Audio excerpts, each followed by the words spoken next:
Salut Sophie. Salut Florian. Et bonjour à tous et bonjour à toutes, chers auditeurs et auditrices. On vous raconte nos meilleures anecdotes sur le monde des oiseaux sur les 7 derniers jours. Bienvenue évidemment dans le courrier de la Sterne.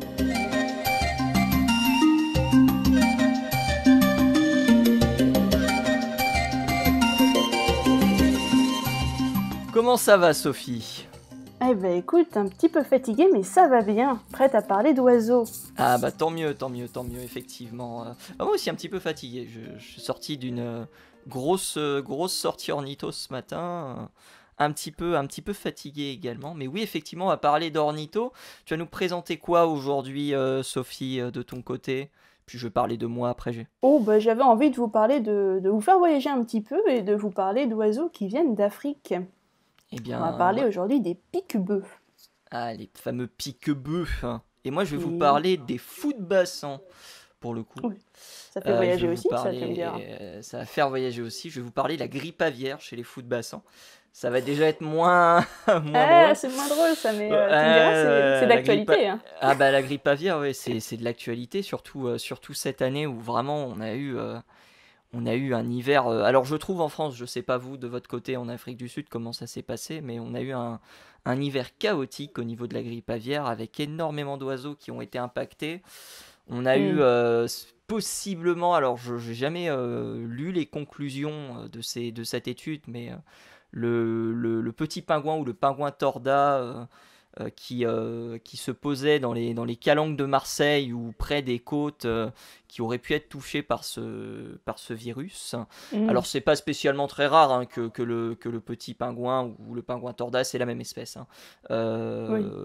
Qu'on le voit justement près des côtes en hivernage notamment, enfin pardon, en Méditerranée en hivernage. Par contre le voir près des côtes, ça c'est déjà beaucoup plus on va dire beaucoup plus rare. Puis après, bon bah voilà, il y a eu des cas un peu dans tous les départements de France. J'ai vu une carte qui était très très intéressante que j'essaierai de vous partager avec les zones à risque et les zones de diffusion du comment dire de la grippe aviaire. Alors ce sont des chiffres, enfin c'est plutôt une carte qui date de 2016 à 2021, donc on n'a pas les chiffres de ces 2 dernières années, ni même Oui. d'ailleurs les cartes de ces 2 dernières années.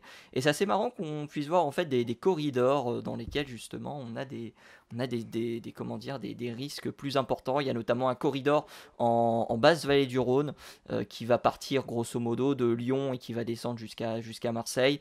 On a quelques corridors comme ça, donc ce corridor qui part de Marseille jusqu'à Lyon, ensuite il s'agrandit un petit peu et il remonte quasiment jusqu'à l'est de la Bourgogne-Franche-Comté. On a un corridor aussi du côté de l'ouest, donc vraiment un petit peu un petit peu toutes les zones de France sont concernées par ces risques. Et Ouais. bah du coup, on a fait des études sur ces oiseaux, on a fait des études notamment sur le fou-de-bassan. Alors le Hmm. fou-de-bassan, c'est un oiseau que l'on trouve principalement en Atlantique Nord, on le trouve notamment au Royaume-Uni, en Irlande. On a aussi des colonies qui sont canadiennes, on le retrouve en Allemagne, on le retrouve en Norvège. Donc on le retrouve du coup dans un hémisphère, dans une Europe du Nord assez prononcée, et du coup au Canada. Et en Hmm. 2020-2022, donc bah il y a la grippe aviaire a impacté des milliers, voire des millions, voire peut-être des milliards d'oiseaux, on ne sait pas.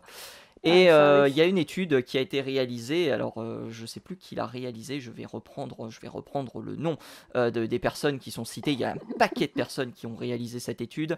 Il y a notamment Jude Lane, Jana Jeglinski qui ont réalisé ce papier. Ils sont à peu près une cinquantaine de co-auteurs sur ce papier. Ouh, ça Et fait du monde quand même. ouais, ça fait du monde. Et je pense qu'il y avait aussi toutes les personnes qui surveillaient justement les différentes colonies qui sont citées comment Ah dire, oui, oui, oui, dans le évidemment. papier.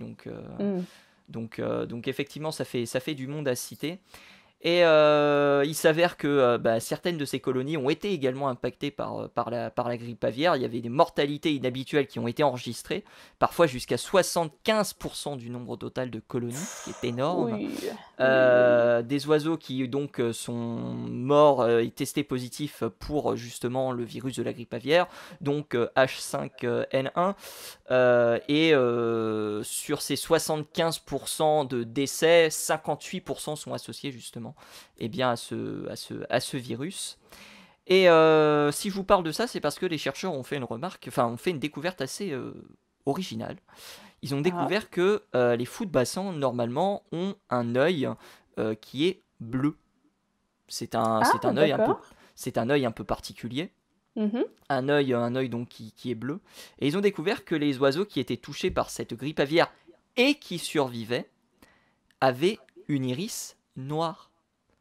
L'iris changeait de couleur. Et Ah, c'est l'iris intéressant ça. changeait de couleur. Et donc ils ont pris des oiseaux qui ont été comment dire, qui avaient cette couleur d'œil différente.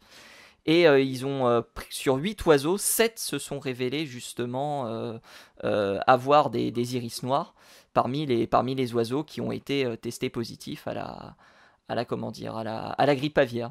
Donc c'est des découvertes qui sont réalisées. C'est une étude qui est très récente, hein, qui date de jeudi dernier, donc du Ah jeudi oui, 4 mai d'accord. pour ceux qui écouteront le podcast. Et ils se sont rendus compte que ces oiseaux qui certes étaient en bonne santé avaient développé un caractère différent des autres membres de la colonie, ce qui m'a interrogé moi de mon côté, parce qu'il y a quelques années, enfin pas quelques années, plutôt quelques mois, j'avais discuté avec un ornithologue sur la couleur de l'iris d'un jet des chênes, parce que moi je lui avais fait, c'est bizarre, hein, nous on a un jet des chênes avec une iris comment dire, grisâtre, bref, une iris assez classique pour un jet, et eux avaient une iris assez rougeâtre. Et j'avais discuté avec lui, il m'avait dit, mais non, mais nous c'est comme ça qu'on les voit depuis de nombreuses années. Donc je Mhm. m'interroge sur est-ce que ce serait pas justement un signe, pas De forcément de la grippe maladie. aviaire, mais en tout cas de le fait de savoir que cet animal a été frappé par une maladie et qu'il en a survécu. Est-ce que ça pourrait pas juste être C'est une variation? Parce que tu sais, tu as de la variabilité intraspécifique. Ouais, Et ouais. bien sûr. Après, c'est juste la réflexion qui m'est venue lorsque j'ai lu l'étude. J'ai fait, ah tiens, ça me rappelle quelque chose. Mais Ah effectivement, ouais. oui, c'est peut-être tout simplement de la variation génétique, tout ce qu'il y a de plus classique. Mais je m'interroge un petit peu sur ça, surtout qu'il y a quelques articles qui sont parus, notamment sur le blog de l'ARSPB, donc en gros l'équivalent de la LPO en Angleterre, au Ouais. Royaume-Uni pour être précis. Mhm. Et, euh, et donc voilà, certains s'interrogeaient un petit peu de la couleur des yeux de ces oiseaux. Donc après, c'est peut-être effectivement juste des particularités. Alors je sais pas comment on dit ça, mais local peut-être. Je sais pas si c'est Ouais, le ça peut terme tout à fait être, qu'on doit ouais, tout à utiliser. fait être une sous-espèce, Donc, un petit truc qui commence à se différencier localement. C'est tout à fait possible, hein. Tu sais, un gène qui s'est répandu dans une des populations et qui du coup donne un iris d'une couleur différente. hmm. Bon, c'est Parce que pas quelque chose qui n'aurait, enfin, ça semble normal dans pas mal de populations d'animaux, hein. après Mais le, après, le jet. Le jet est connu pour énormément de variations, enfin de sous-espèces, hein. Il y a à peu près une ouais. trentaine de sous-espèces de jet. Mm. Donc c'est pas surprenant aussi qu'il y ait des variations à ce niveau-là. Mais en tout cas, voilà, c'est quelque chose qui avait été découvert, pardon, et ça pourrait peut-être mieux aider à comprendre les mécanismes de résistance de certains oiseaux vis-à-vis du virus de la grippe aviaire et in extensio peut-être d'autres virus, ou surtout par exemple chez le merle ou encore la trichomonose chez le verdier d'Europe pour ne citer que les deux, on va dire, maladies les plus répandues hors grippe aviaire dans le monde ornithologique et on va dire les plus médiatisées. Donc voilà, C'est plus médiatisé, ouais. c'est une étude Mm. assez intéressante, alors qui est beaucoup plus complète que ça, hein. Ça parle vraiment de tout ce qui a été, de tout ce qui avait été trouvé, de tout ce qui avait été trouvé sur ces colonies, les conséquences aussi démographiques qu'il y a eu sur ces différentes colonies. On a parlé de certaines colonies qui ont été décimées à plus de 75% pour la plupart. Voilà, ça peut être, c'est une étude assez complète qu'on vous mettra évidemment dans la description. Mais voilà, je tenais à en parler parce que c'est quelque chose de très très intéressant qui a été trouvé. Et à ma connaissance, je sais pas si on voit ça, de le développement, j'allais dire de caractère secondaire, mais ce serait un mauvais mot à utiliser. Mais en tout cas, ce genre de peut-être d'adaptation, je sais pas si on peut appeler ça une adaptation. Je ne sais pas si ce serait une adaptation plutôt qu'une conséquence en fait du virus, parce que si c'est le cas, il ne s'adapte pas forcément à quoi que ce soit au niveau de Mhm. la vision. Parce que bon, la grippe aviaire, bon, c'est aussi quelque chose qui peut être transmissible à l'homme, Mhm. certains variants en tout cas, pas tous. Oui, bien Mais sûr. du coup, il y a une adaptation, c'est pas vraiment une adaptation de l'animal, c'est plus des conséquences après, des petits restes de la maladie, j'imagine, qui vont faire un Mhm. peu de changement chez nous. Je sais pas trop comment ça fonctionne, ça pourrait être super intéressant d'ailleurs de savoir pourquoi en fait, comment ce phénomène intervient, comment ce changement de couleur intervient, parce que là c'est quand même quelque chose d'assez Mhm. révolutionnaire, moi je trouve. Ouais, non, Bon, c'est assez fantastique.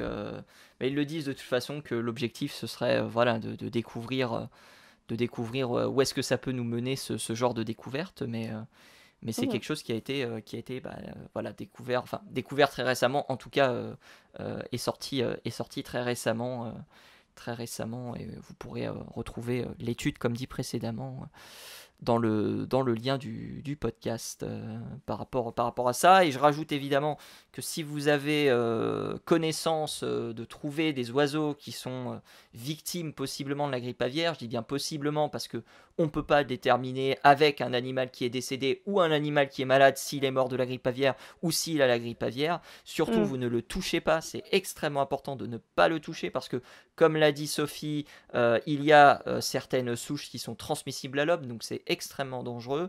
Vous appelez les différentes autorités, votre mairie, le centre de sauvegarde de la faune sauvage qui est situé dans votre département ou dans votre région, et puis vous faites également le signalement qui peut être réalisé. Alors je sais plus du tout où se réalise le signalement, je mettrai le lien dans la description. J'ai pas envie de vous dire de bêtises, mais voilà, il y a aussi un site pour recenser justement toutes ces actions. Mais généralement, voilà, vous envoyez un mail à la LPO ou au centre de sauvegarde de la faune sauvage de chez vous. Et généralement, ils sauront s'occuper du reste. Mais surtout, ne prenez pas de risques Ouais. vis-à-vis de ces virus. Même si Mm. aujourd'hui on en entend un petit peu moins parler, puisque le gros, on va dire, de la grippe aviaire est passé. Il va surtout revenir, il est surtout présent en automne et en hiver, Ouais. lorsque les oiseaux sont calfeutrés. Donc voilà, soyez prudents si jamais vous tombez face à ces oiseaux-là.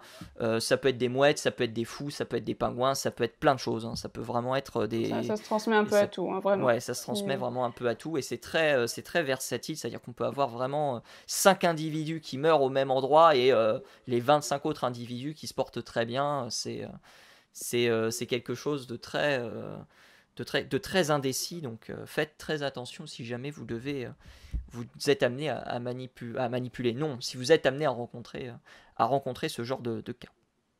Et faites aussi attention si vous avez des oiseaux chez vous, des oiseaux de volière, des Mm. perroquets, ce genre de choses. N'allez pas toucher des animaux de la faune sauvage de toute façon et après toucher vos propres animaux sans vous être lavé les mains entre les deux. Parce Mm. qu'il y a toujours transmission de parasites, de virus, de bactéries, de tout ce que vous voulez qui est possible. Et surtout, si vous avez des oiseaux de volière, veillez bien à ce que les volières soient couvertes en extérieur pour que justement il n'y ait pas contact entre ces oiseaux extérieurs et vos propres oiseaux à vous, que les fientes des oiseaux sauvages ne viennent pas contaminer vos propres oiseaux captifs. Mm. Voilà, ça c'est aussi important en période de grippe aviaire. Et puis si vous allez dans d'autres pays, nous par exemple en Afrique du Sud, on a beaucoup de cas de grippe aviaire, notamment chez les manchots par exemple. Et c'est un vrai problème parce qu'on les retrouve vraiment, pareil, on a une mortalité très importante et ça décime les populations. Et chez des espèces qui sont déjà en voie de disparition, c'est un énorme problème, malheureusement. Mm.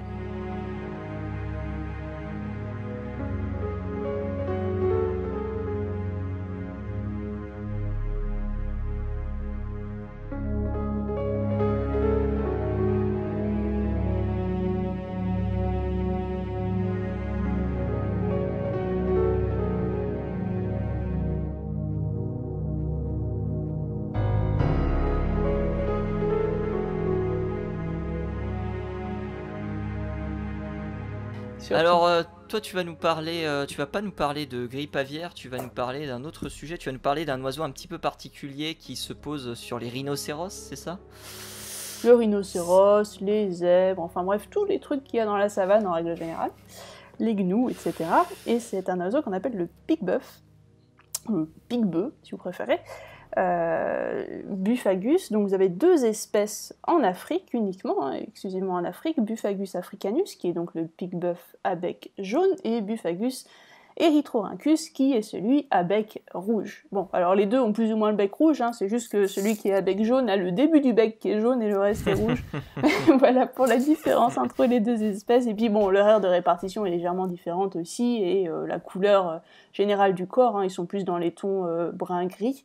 On a un ventre qui est un petit peu plus jaune pour le pique-bœuf à bec jaune, et beaucoup plus foncé pour le pique-bœuf à bec rouge. Voilà, et l'œil est un peu différent entre les deux aussi, mais bon, ce sont quand même des oiseaux qui se ressemblent beaucoup, et c'est les deux seuls dans ce genre Buphagus. C'est fou ça, hein. Est-ce qu'il y a une... Enfin, c'est laquelle l'espèce ancestrale, est-ce qu'on sait Pas exactement, non, je crois pas. C'est okay. pas... Je crois pas que ce soit bien déterminé. C'est pas à l'ordre du jour. Non, pas exactement. Ce qui est plus intéressant vraiment, c'est leur comportement, parce que, bon, je sais pas si vous le savez, mais d'où leur nom, hein, les pique-bœufs, ce sont des oiseaux qui vont vivre sur des grands animaux, notamment des bœufs, si vous voulez, plus des buffles dans la savane en l'occurrence, mais bon, ça revient au même, sur des antilopes, voilà. Et ces animaux-là, ils vont donc piquer sur le dos des grands mammifères, des tiques, des petits parasites de ce style-là dont ils vont se nourrir.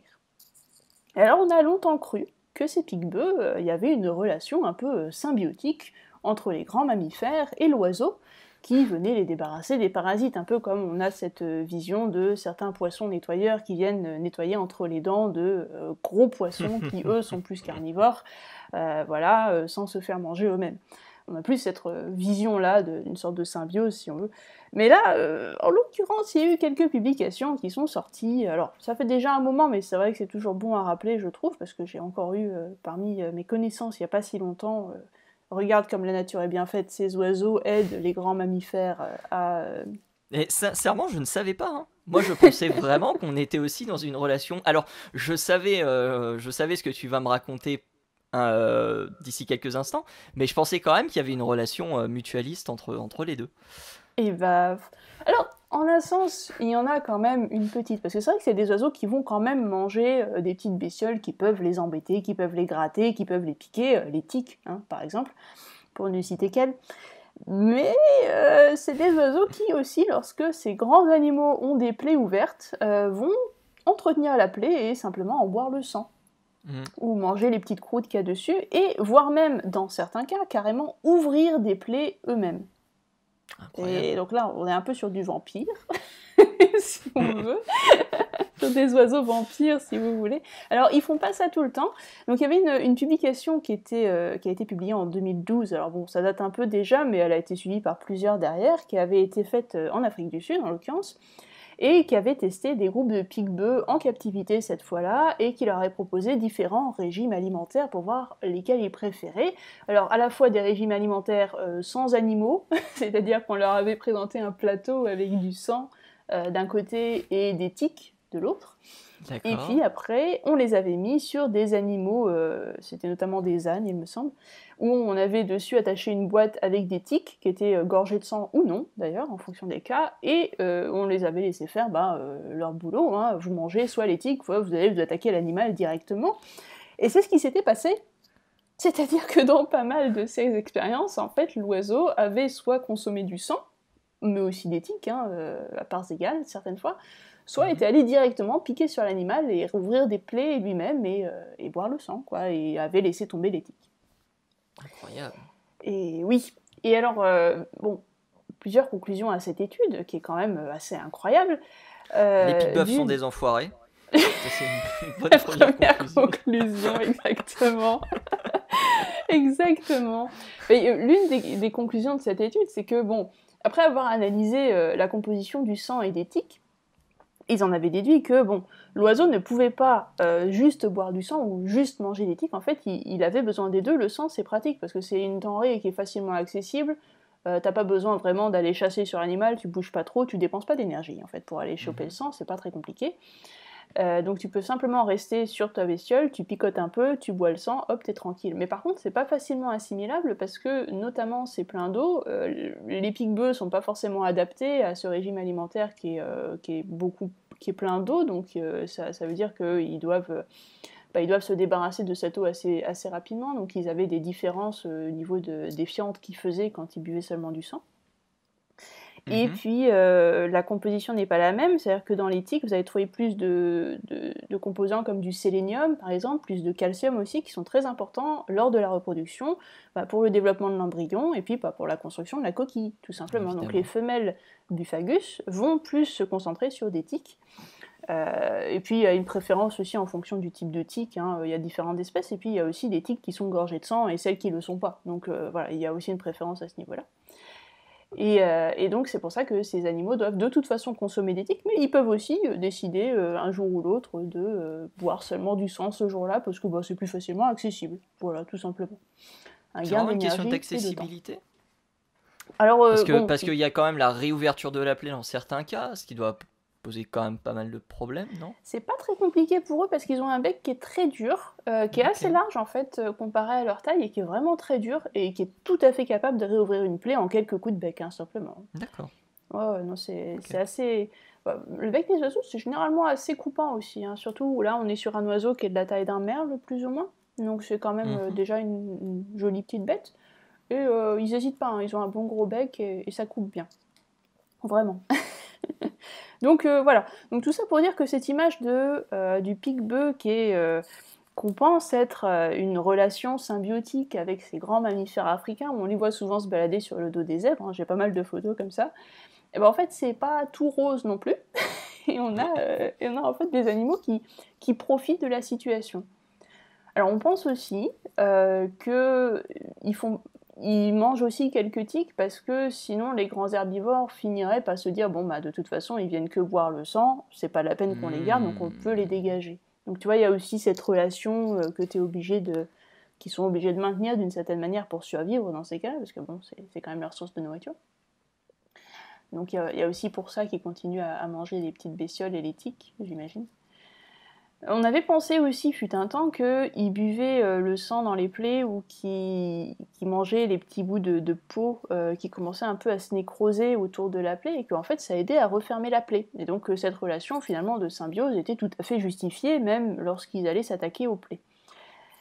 Et alors en l'occurrence pas du tout, parce que je suis désolée de casser vos rêves aujourd'hui vraiment, hein. Mais pas du tout.